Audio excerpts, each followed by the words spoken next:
to the original agenda for the night in terms of our recognitions. We're going to open with the Pledge of Allegiance as led by Superintendent Graham. I pledge allegiance to the flag of the United States of America and to the republic for which it stands, one nation, under God, indivisible, with liberty and justice for all.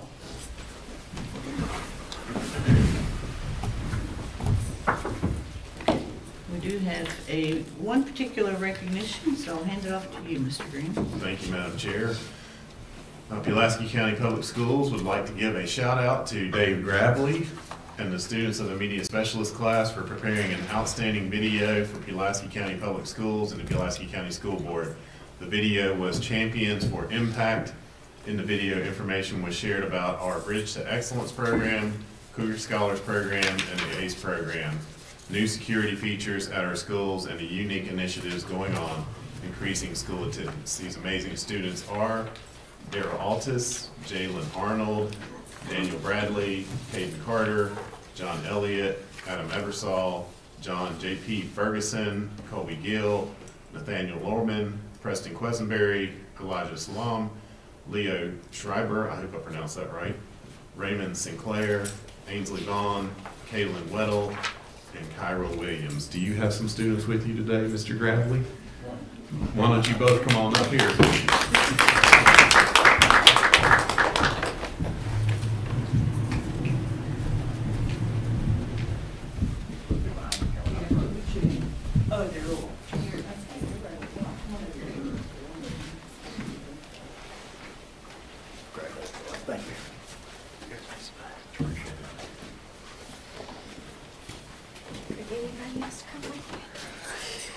SOLs and snow days. I know, it's. Yeah, SOLs at nighttime, yeah. That's why they didn't come. Exhausting. Yeah. Oh.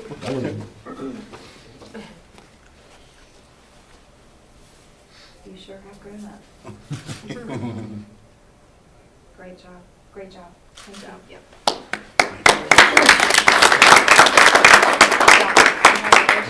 Thanks. Appreciate all y'all are doing. You need to watch the job, man. Thank you again. You need to watch it. Hey, all I can tell you is listen to the radio station. Good job.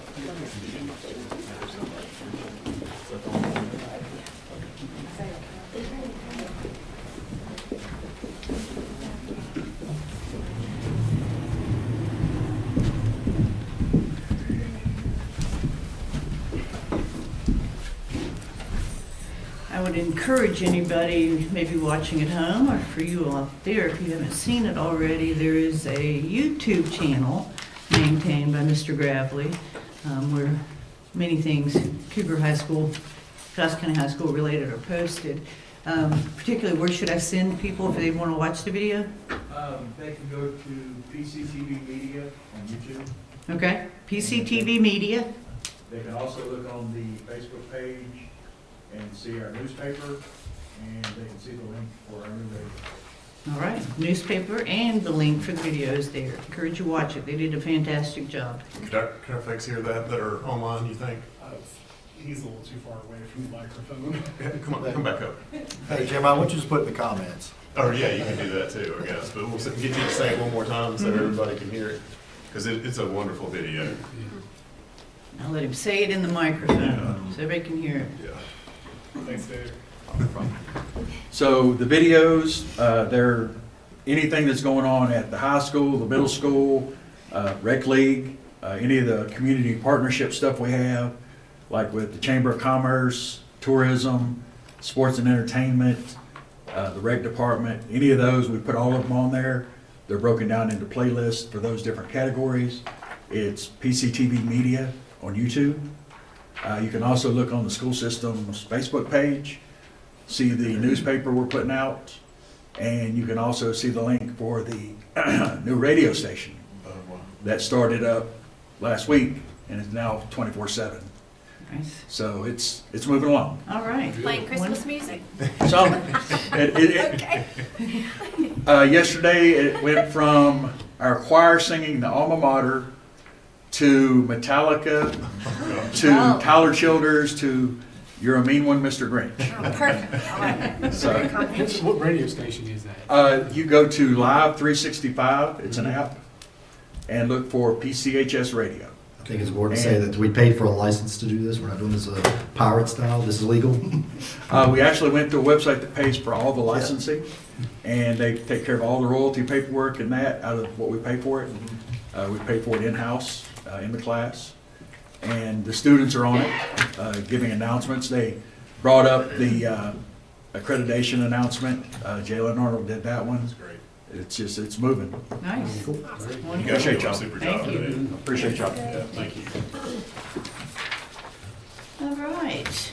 This is the best part of the meeting. We get to hear from Miss Amaya Miller in our student representative update.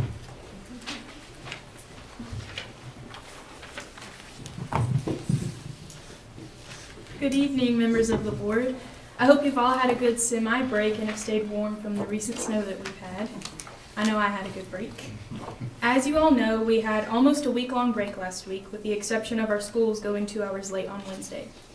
I believe this did in fact cause some setbacks, especially with us approaching the last weeks of school, but I think the precautions and decisions made by our teachers in the schools have made they've helped balance a lot of things out, like deciding that we won't have finals this week, which is a good decision to me. And I also heard from a little birdie that we have gone up in our biology scores for SOLs, so that's good.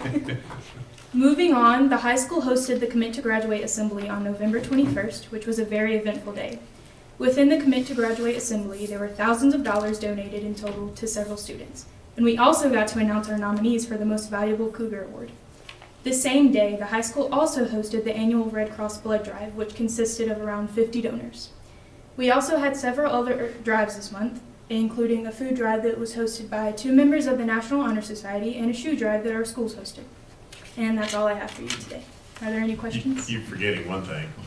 What? Well, is there anything about most valuable cougar that you want to say? Oh, yeah. I was one of the nominees. It's whatever. That old thing. Yeah, nothing special. I'm just kidding. I'm very honored to be a nominee. It was very exciting for me. If you guys watched the video, then you could definitely tell. Thank And that you. would be on PCTV Media, right, on YouTube, absolutely. Certainly well Congratulations. deserved. Thank you, guys. Thank you. Thank you. Okay, this is the first public comment session at this point for persons who wish to address the board regarding items that are on the current school board agenda tonight. Items presented by citizens may be referred to the superintendent for research, who may report back to the school board at a subsequent meeting or through other communication. If you wish to comment about individual employees or their performance, please present your comments first to the superintendent. Such matters will not be discussed during an open board meeting. Anyone wishing to comment at this time, please limit all comments to 3 minutes. There'll be another opportunity at the end.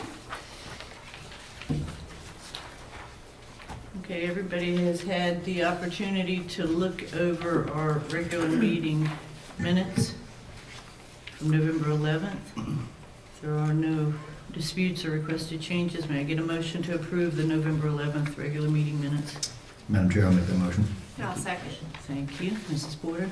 Mr. Taylor? Yes. Mr. Williams? Yes. Mrs. Payne? Yes. Ms. Cox? Yes. Mr. Price? Yes. Everybody's had the opportunity to read over tonight's agenda. If there are no requested changes to the agenda, may I get a motion to approve the agenda for December 16th, 2025? Madam Chair, I'll make that motion. Second. Thank you. Mrs. Porter? Mr. Taylor? Yes. Mr. Williams? Yes. Mrs. Payne? Yes. Ms. Cox? Yes. Mr. Price? Yes. We will also have before us a preliminary warrant list, a personnel report, and a matter of selling some surplus property. If there are no questions or concerns about that, may I get a motion to approve this consent agenda? Madam Chair, I'll make that motion. Thank you. I'll second. Thank you. Mrs. Porter? Mr. Taylor? Yes. Mr. Williams? Yes. Mrs. Payne? Yes. Ms. Cox? Yes. Mr. Price? Yes. All right, thank you. First up on our informational items, Mrs. Sklar and the budget analysis. Good evening, Madam Chair, members of the board, Mr. Graham. You all have before you the monthly reports for our budget, the operating summary, the operating fund by major function, as well as the summary of our other school health funds. Our revenues at this point in the year are a little bit under budget, so we aren't as collecting as much as we thought. I'll continue to monitor those. I know we have a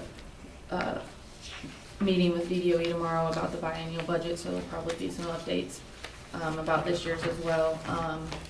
I think part of that is just due to the government shutdown, some things like that. We are anticipating another reimbursement of over $1 million for the RUS grant, which we've gotten the expense for. We've spent it, but since the government was shut down, we are still waiting on that reimbursement. All major expenditure categories are under budget with the exception of technology. And I did a little bit of a deeper dive into that today, and we did find a couple personnel that we moved there, but the budget didn't get moved there, so I just need to do a budget adjustment for that. The treasurer's office is currently behind. I just got August this week, so once they catch up through November, that should say November, not October, we will have about 42% remaining in county funds. And as I think Mr. Graham mentioned to you all today, we met as all the directors, and we're trying to come up with creative ways to cut back on our expenses to help curb some of that electricity cost and things of that nature. Any questions? I have a question. The energy costs, are they higher than what we thought they'd be, or is it budgeting compared to like last year, the expenses for? Well, so after speaking with Mr. Scholl today, I guess might have been the first year I got here, the rates increased by 25%, but our budget didn't increase by that. So I've been trying to slowly add more and more to that. But I think it hasn't historically been this low at this point in the year. So I think it's just a little bit of, being more cognizant, turning the lights off when you're leaving your room, unplugging your computer, that sort of thing. So. Okay. Thank you. The weather hasn't helped. Yeah. No. Well, the cold snap. Yeah. Right, it's playing into it. Any other questions? You have one? Ms. Sklar? Thank you. Thank you, Morgan.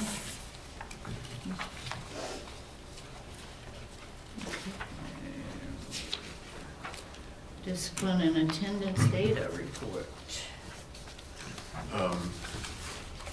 Unfortunately, the discipline, we're still working on that. Give us time, please. It's the change from, you all can see there, it's still up. I will tell you that December has been better, but we've missed 5 days as well. But it is, I think we're starting to get a handle on it, but you can see here it's still not where it was last year, and something that's concerning to us. But I think our administration, our staff, community understands how important it is that we have behaviors under control, so our students can continue to keep the momentum going that we currently have right now. So we're working hard to do that. What kind of questions can I answer for you? Just looking at, you said that they're continuing to go. Just looking at the spreadsheet, this one with the purple that you have up. Yes, sir. So percent change from last month, this month, it's actually gone down for the first column, 59%. Is that what I'm looking at there? Well, no, you need to look at that for the month, yes, but I'm talking about the year to date. Year to date? Yes, Yeah. sir, sorry. So we are starting to improve, Yeah. and that's a good thing, but it's still not. But normally, the percentage change by month has been in the negative, dropping. Yes, sir. Yeah. Right. But we're still trying to get to where we want to have lower numbers for this year than we have. Yeah, and it takes about a full year to really see that It too. really does too. And Debbie does an outstanding job Yeah, I of like keeping us apprised of it too, so. Mr. Graham, are there any trends in these behaviors, or is there an uptick in any particular thing, or is it still staying pretty? It's Consistent. all over the place. I mean, it really is. It's disruptions, disrespect, defiance, social media stuff. We haven't had, I'm not even sure I want to say this. Hey, don't say it. I know what you're gonna say, just don't even say it. We know what you're gonna say. Threats. He said. He said. Little, yeah, knock on wood, fighting been better. Yeah. So, Till now. I mean, we have wonderful students that we're just working on it. I know it's a theme across Virginia too, not just here in Pulaski. Well, when you have disruptions like we've had with weather, and kids Yes. get to be at home more, it tends to spill over into the schools. Right? That's very, very true.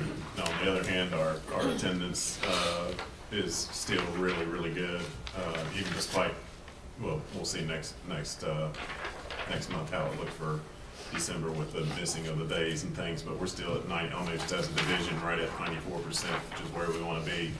And the best part of all this is our chronic absenteeism continues to decline. That was an area that we really excelled in our accountability. And that's a testament to what our staff has done, and our chronic absenteeism specialists and Mary and principals and everything too. So that continues to decline, and we're having great success with that. I think you had how many parent meetings today? 12? 12, yeah. We're still working on that too. Well, I would imagine too, as we're getting a handle on the chronically absent, we have more kids attending school. It doesn't surprise me we're going to see behavioral incidences go up too. Sure. You know, they seem to maybe correlate. Yes. Correlation. Absolutely. Any other questions? Thank you. Okay, librarian overview of book selections. I don't see any librarians out there. I was gonna say, I don't see a librarian. Did they miss the? I'm not sure what this is, to be real honest. Well, when I was looking at it today, I'm like, I don't know what that is. Well, that was, I mean, it was something requested, you know, where they, I don't think that it got communicated, to them. that it was gonna be How about at this January? meeting. Well, if we can get that on for January, Yes, it's just Yeah, that's fine. a request to have them, we want to know how they curate books, how Gotcha. they stock them. And would you like all of them here? Is there not one librarian like No, for I- secondary, one for primary? I No?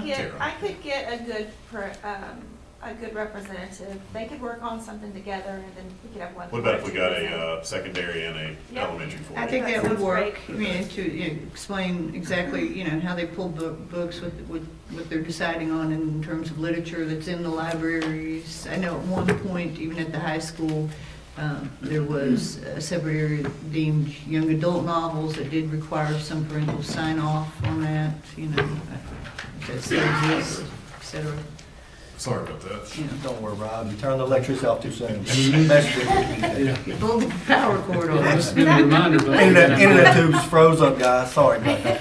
I was hoping Troy was gonna get up here and tell us about it. Well, moving on. Yeah, all right. We'll be out here in 20 minutes. I got Rob asking me if I Bueller. can say that. We're gonna move through this meeting quick. I was beginning to wonder if the librarians Yeah, the were meter's having going, a guys. standoff and Make not this being snappy. here. That's right. Which one do you want up for? The PowerPoint. Okay. Dr. Polcha for our special education closing codes information. Yes, ma'am. Madam Chair, members of the board, thank you so much for allowing me to present this to you tonight. This is a practice that we have had for several years. It's during the closings for snow. What happens is we, stop Josh, that's Rob as a cougar. I love that little guy. Our It's perfect. 65-day federal timeline continues to tick. And so if we are in school under anything but a code 0, we need to continue meeting so that we don't miss those federal timelines and end up getting in trouble in our indicators. So what I'm presenting to you today, if you'll go to the next one, allows us to remain in compliance and make sure that we are meeting those federal timelines. I did gather some information for you all just so you kind of have an idea of what the day looks like and what a month might look like. On any given day, we can have up to 8 eligibility meetings, 10 IEP meetings, and that's just between PCMS and the high school. Those are the only ones I calculated. So the eligibility meetings, we can sit with one coordinator up to 6 in a day. So if we miss a snow day, particularly in a heavy month like January, it is a bear to try and reschedule and to get everything back on.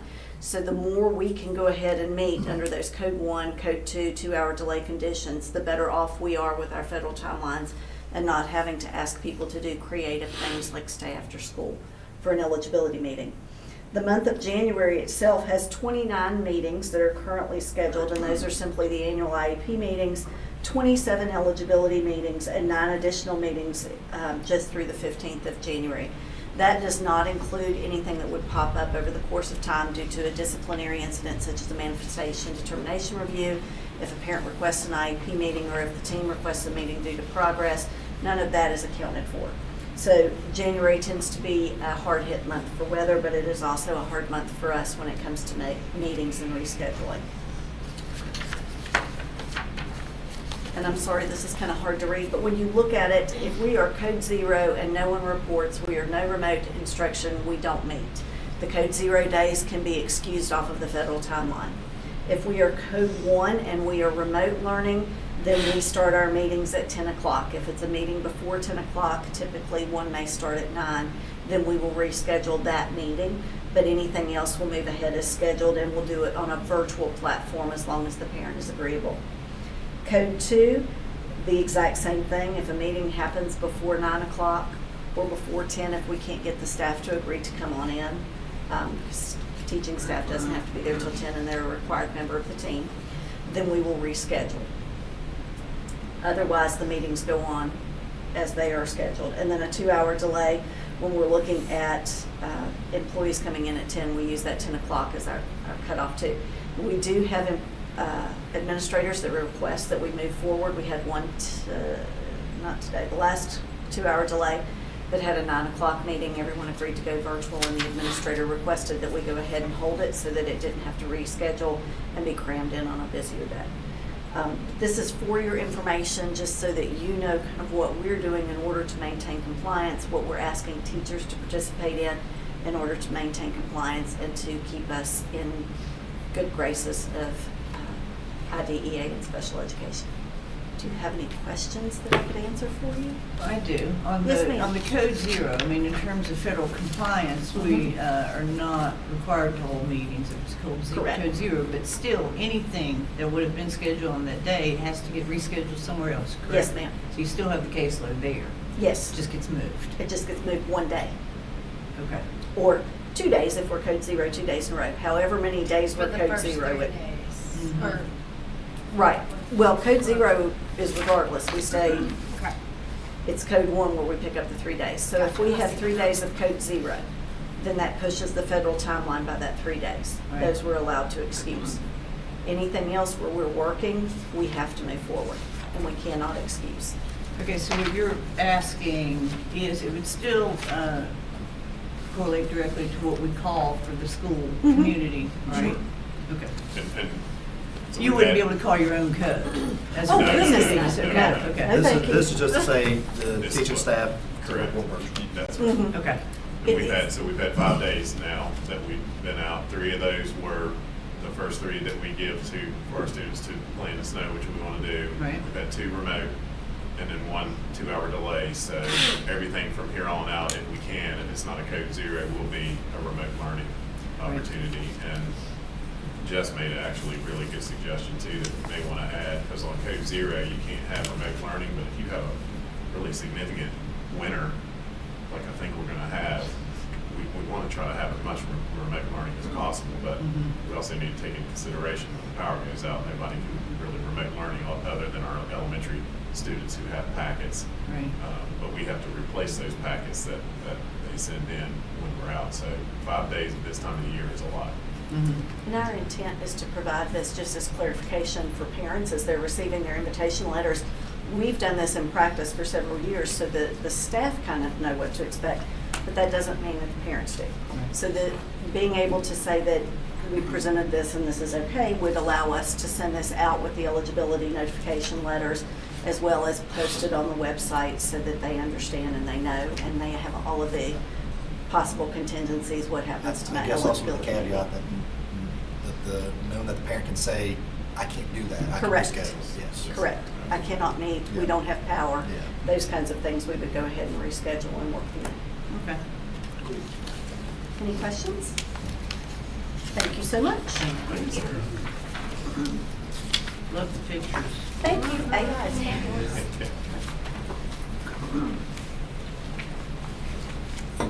Okay, it brings us to the parent and booster organization regulation.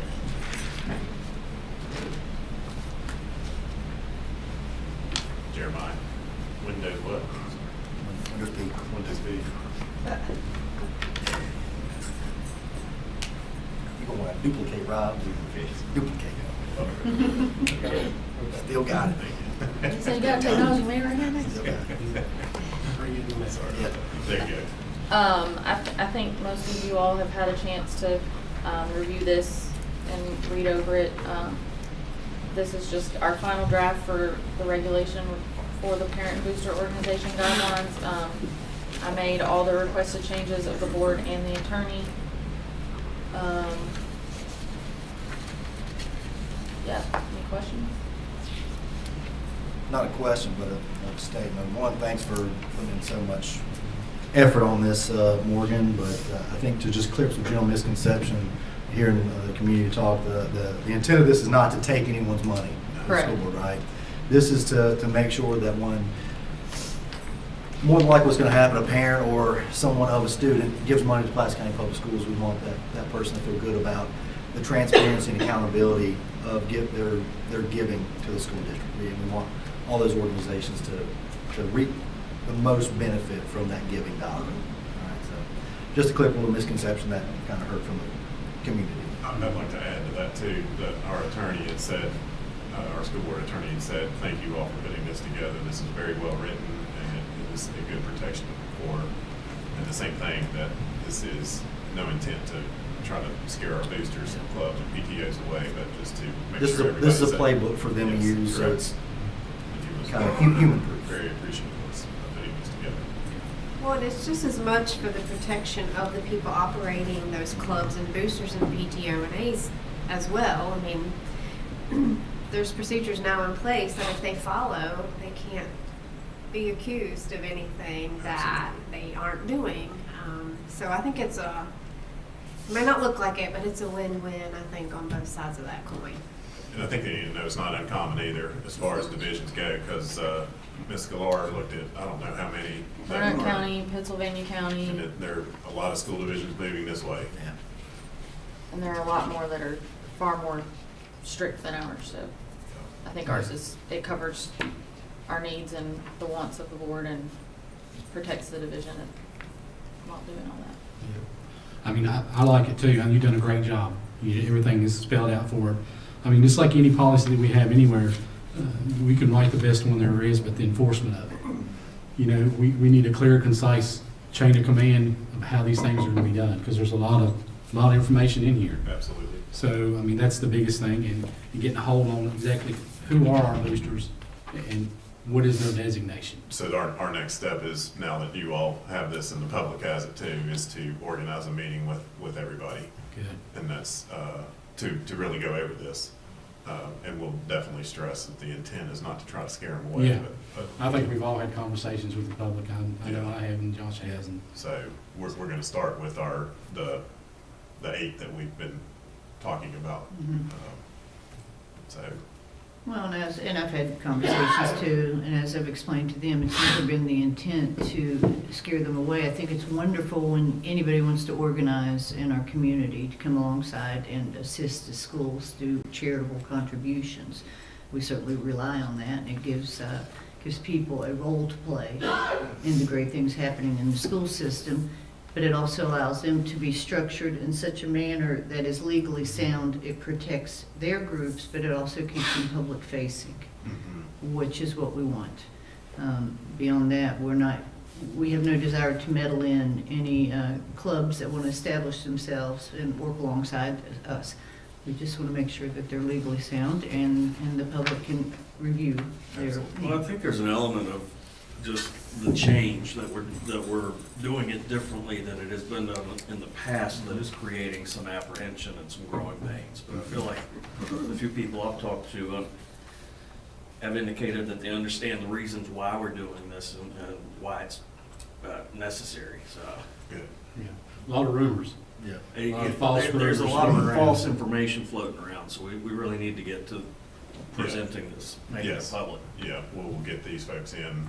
It probably won't be this week, but probably as soon as the new year gets here and our second semester starts, we'll get. I'm gonna head up to the basketball game too, so I'll talk to Scott, let him know that we're in good shape. Well, we'll leave it on and bring it in as an action item in January, No, so but there's you still. don't, you won't have to approve it Okay. since it's a The regulation. regulation, okay. So we can move forward right now. Okay, And- very and good. we'll continue, if you and Mr. Williams would like to continue to be a part of those meetings with us, especially when we bring the 8 organizations in. Absolutely. That'd be great. Absolutely, and one thing I did want to note that we are investigating a little bit right now. One portion of this regulation, the very last statement on here, in terms of payment methods, and this particularly relates to what we designate as internal boosters.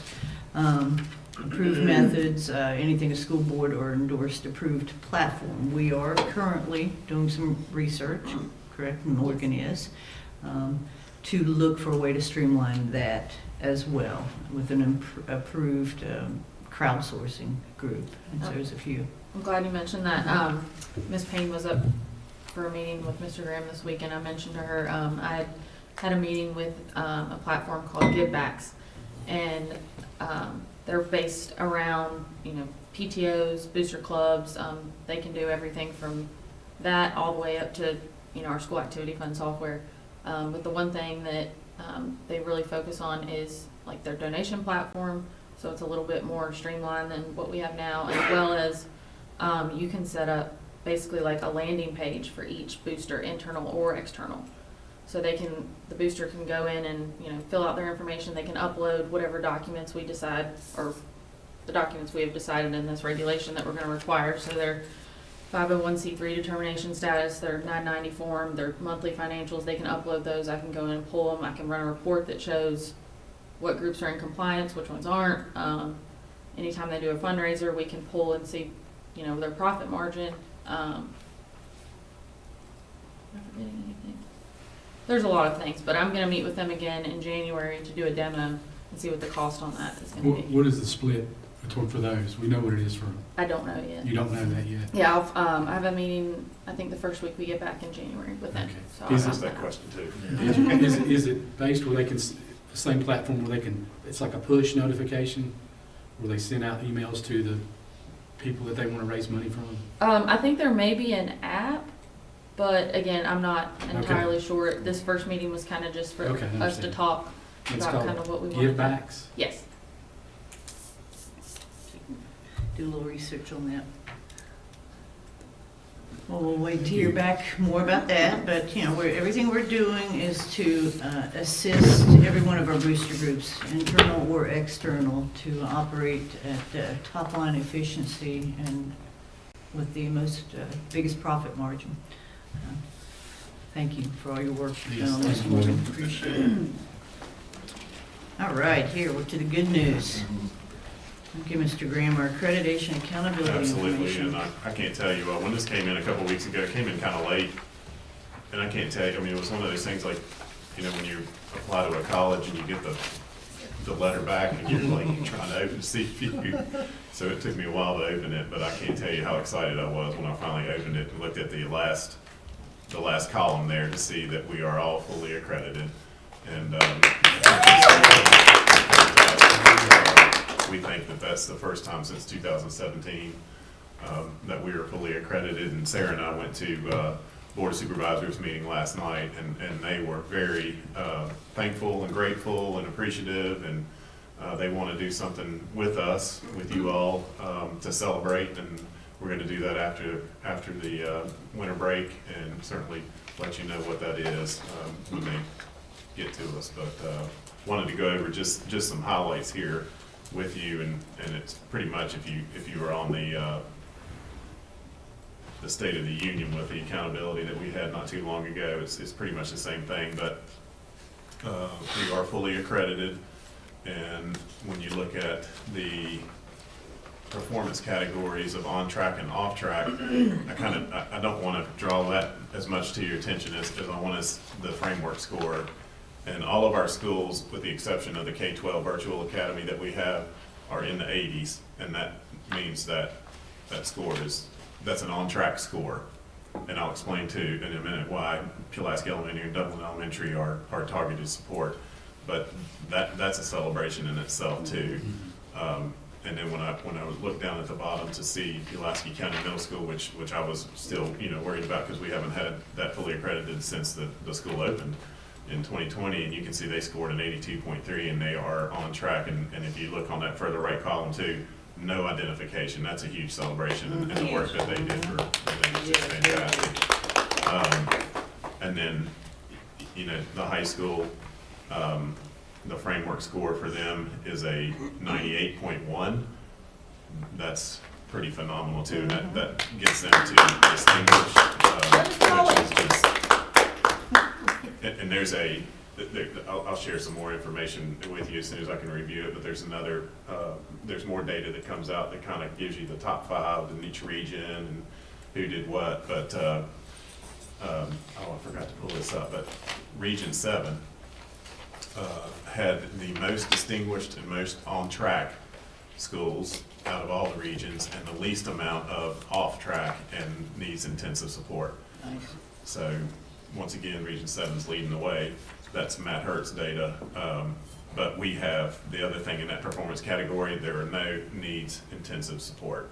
And there's a lot in the Commonwealth. So very, very excited about that. We just did really well, and I want to thank our entire school community. That was something that the Board of Supervisors said too, was this is certainly a team effort, and it is, and we're very proud of everything that everybody did. So before I go into the school summary report to you all, is there anything that sticks out to you want to ask a question about here? Is this, all this data is pulled from SOLs? Is that? Well, it's the whole accountability and accreditation process. Okay, there's more to it than just. There's more to it. There's readiness, there's chronic absenteeism, there's SOLs, there's growth, there's mastery. It's a confusing process. It's a formula they do, and I recall, I think I went with you and Dr. Polcha is in the fall of 23. Yes, you did. In Roanoke. Yes. And they were talking about implementing this, and there was a lot of nervousness over these changes and how this was going to translate.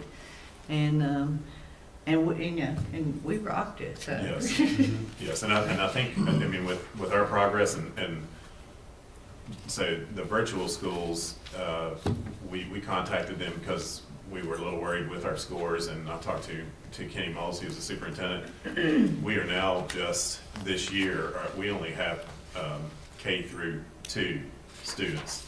So there's no SOL test for, so more than likely our designation, if it stays the same, we had new administration coming in. If it stays the same that it is right now, we probably will get a too small size because we don't have anybody testing in that category, so that'll help. There's also, I'm hearing from the new administration coming in that they don't like the fact that our state scores are now including federal requirements. So I think there's a couple petitions that are being moved out there to try to remove that. And if that were the case, then all of our schools would be on track. But to show you how they got that off-track designation, and I'm not picking on any school because all our schools did. I want to stress we're all in the 80s, and that's very, very good. But the way they, just so everybody knows how that happens, in this document you see right here, it's has Dublin Elementary in the performance categories off track, and the framework score is 83.1, and that does have you as a targeted support intervention group. So the way they get that is, the first step is you look on the second page, and that framework score of 83.1, all those groups there, all those subgroups need to meet that 83.1. And when you go down and look at that, students with disability did not meet that, and that puts you to step 2, But you go back up and then look at the performance. Now, if our performance met the framework score of 83.1 in students with disabilities, then we wouldn't have been in monitoring or TSI. But because it was lower than the 83.1, that's how you qualify for just students with disabilities. And because it's you know, that federal designation knocks you back an entire category. So we were on track, but because of that certain group there and not meeting the framework score, it knocks us back to off track, which is what the administration is looking at as something that's not really, and I don't like it either. I think you're targeting our special ed kids who, you know, need accommodations and need support. And, but we're working on that, and we have a plan in place to really raise. Actually, the day after that we met with our principals, Tanya and Cassie sent an email out to their staff. It was a wonderful email, and they're already working on it. So I feel really good about it. I still think it's cause to celebrate. I would also point out that the time period that this came out is also the same time period that the state moved to the VSOL and removed the VAT. Correct. And so you've got some interesting numbers in there due to that. But even with that, this is just, I mean, the summary score is just really, really good. The additional information that we're having coming in from Region 7 and how we did in Region 7, like one of the things that Pulaski County Middle School did really well, they were second in course advancement in Region 7. I think they were top 5 in chronic absenteeism. So, I mean, there's some things that I haven't gone through that I know we'll still see some good stuff coming, but this overall is just fantastic. Who determines the framework score? That's based upon, let me get to the right one. So if you see, this is the division frame, let me go to school.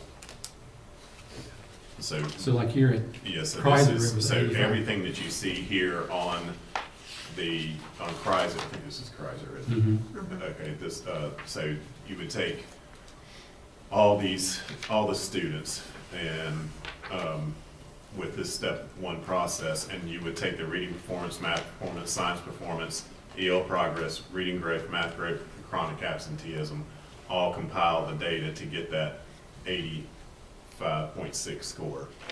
And it's school specific. School specific, yes, sir. And then, so they would go to the bottom, you can see they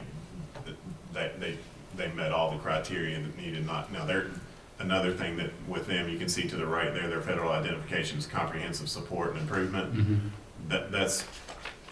That's something that we're upset about too, because we were told that with this new process, accreditation and accountability, everything would start fresh, but that didn't happen. And Kreiser was in comprehensive support and improvement last year, and you have to, the previous roles, or you have to stay in that for 2 years. You have to show growth for 2 years. They've shown major growth. So if they continue to do this, they will be out of that next year. Now, one of the wonderful things about that is Tony gets about $150,000 a year to help with, and he spends it very, very well. So if any school, like under reading performance, if any one of the categories drops below 85.6, that means that it. On the second, in the subgroups. Yeah. The framework score on that first group there, or that you see up the top there, you know, they're not identified as a TSI because they were 85.6, and all their subgroups met that category too. So that's what made them on track. Yes. For each one of these math, science. If they score between 80 and 90, any school that scores between 80 and 90 is on track unless they didn't meet one of the subgroups. And if they didn't meet one of those subgroups, it forces them all the way back a category to off track. So if you're off track and you didn't meet a category, if you're off track on your points, if you're 75, like the virtual school is, and luckily they didn't meet any of the identifying subgroups, they would have gone to needs intensive support. Yeah. There's a lot to that. There's a lot to interpret this thing. It's hard to read. Thank you. It's wonderful news. It is good. Thanks to everybody. It's great news, and our community leaders are watching. I mean, I've gotten messages from Town of Pulaski leadership congratulating the school system on this progress. So people are watching and very happy to see. Well, I think, it does take, I mean, you think about the YMCA, what the YMCA has done for us as far as chronic attendance and providing opportunities for our students if they earn to go to the YMCA free. Right. Or, Mr. Day, what he's doing, the things he's doing through the Cougar Paws and, the trees, and, I mean, it's just it really is a community effort. It really is. Involving the students in projects and community events, it gives them a sense of pride, a sense of accomplishment, and they want to keep striving Yes. and be a part. And I think that's huge. Yes, and I think we've just barely touched the surface of what we can do. I really do. I think this is a very special place, and you're gonna see next year some, these are fantastic scores, but I don't know what is above fantastic, but whatever it is, that you're gonna see, hopefully see that. Well, I agree. I mean, there's a lot that goes on behind the scenes to work towards this. I think we know we're capable of it, and I don't want this to come across the wrong way, but when you saw it, it took us all by surprise a little Yes, bit, didn't it? it did. We didn't think we'd see the results this quickly, so if we're hitting this metric now, it's gonna just keep getting better. Correct, It is. correct. So and you all have been wonderfully supportive too, so we're grateful for that too. And we'll let you know when the party is. All right. Okay, so we're moving on to Board Policy GCBBR2. Thank you, Madam Chair. And this you all have seen, I hope. And this is, we're trying to just, again, similar to what we did with the boosters regulation, this is really trying to explain the process and make sure that we're all protected in how we take staff supplementary pay plans. We did provide a definition there for you. We tried to explain the standard rate compared to the paraprofessionals. We do provide some other opportunities that I didn't know. I didn't know, like for maternity and paternity, when they're out and what they need, like lesson plans or grading. We do provide a stipend too, which I think is important.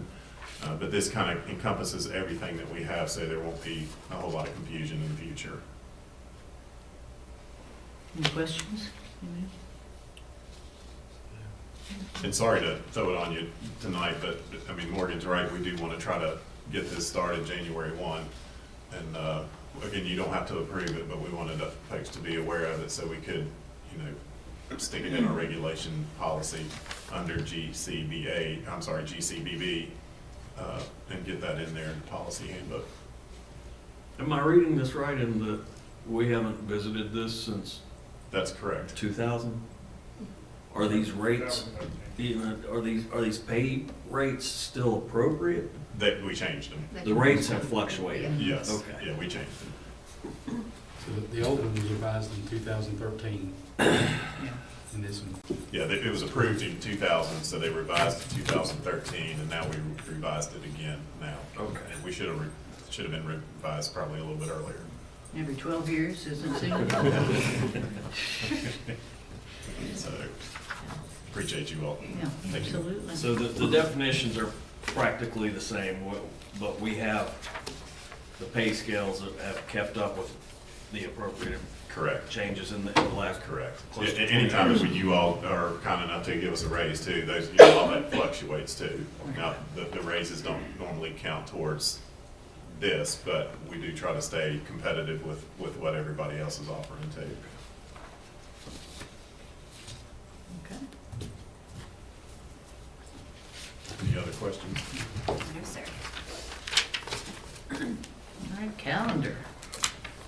All right, thank you, Madam Chair. Of course, and thank you for the change in the calendar for the 2-hour dismissal, early release. That's heard wonderful things. I've had emails from many, so thank you for that. And we're going to let our staff go as soon as all the students are clear from the buildings, if you're okay with that. Of course, we have winter break from Monday, December 22nd to December 31st. We do have a teacher work day. Dr. Grant, you all are invited to our professional development on January 6th. If you would like to come, do you want to actually just briefly say what that was? So we're having an Hello. We're having an introduction or a taste testing for our instructional staff for AI on January the 6th. We're going to have a keynote, Dr. John Grumet from Radford University Smart Lab. He also talked, he came in and presented to the leadership last month, and I think it was last month, and we saw him down at WebPAC at a leadership conference, and we're like, ooh, you're from Radford, come. You know, so he's going to help us. He's going to help us with some different things. We're going to have sessions, different sessions led by our folks on current AI programs that we have, or programs that do have an AI component. We want our staff to be aware of what they are, and we do have some that are very interested. We don't want to hold anyone back, but we also want to explain to our staff that, you know, this is new, and we have to protect our students, so our staff needs to learn it first. And that's kind of what that day is. It's an exploration. It's like a taste testing of different ways you could use it. What are some things we already have? And we're also going to have a learning lab that day run by Jeremiah. Yeah, you don't know that yet. So in case we want to do that. But please join us. We're also going to have couple folks from Virginia Literacy Partners talking about vocabulary and scaffolding for all teachers. We're going to have some special ed sessions.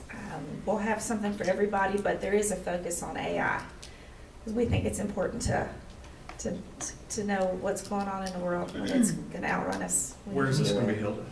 Pulaski County Middle School. Thank you. We're also going to have sponsor for lunch, so let us know if you can come. We'd love to have you. Is it, what's the time? 8 to 3:30. All day. 8 to 3:30. We're gonna do it. We're gonna do it. Let's do it right. Bring a lunch. Making sure. You We're don't gonna have to have bring a lunch lunch. provided. Well, yeah, metaphorically speaking. Yes. got It's lunch gonna be for a you. wonderful opportunity that I foresee our staff members leaving feeling so much better about how to work smarter and save time. Well, that's the key role, the AI is Absolutely. going to be a major benefit, Yep. and also where the pitfalls could be too. Yes, And yes. that's going to be on the, yeah. I think we'll be talking about this I do in too. a few I do ways, too. in policy and regulation, Yep. and it's coming. It's coming. Yeah, Thank you, guys. thank you. And then we welcome back our students for the second semester on January 7th. And then our reorganizational meeting for the school board is January 13th. All right, it's all coming very quickly. It's fast. Okay, we have a couple action items tonight. We need to approve the 2-hour early release on December 19th. May I get a motion to approve that? I would like to make that motion, I'll Madam Chair. second. All right, thank you, Mrs. Porter. Mr. Taylor? Affirmative. Mr. Williams? Absolutely. Ms. Payne? Yes. Ms. Cox? Oh, yes. Mr. Price? Yes. And we have a Special Education Advisory Committee application. Good evening again, Madam Chair, members of the board.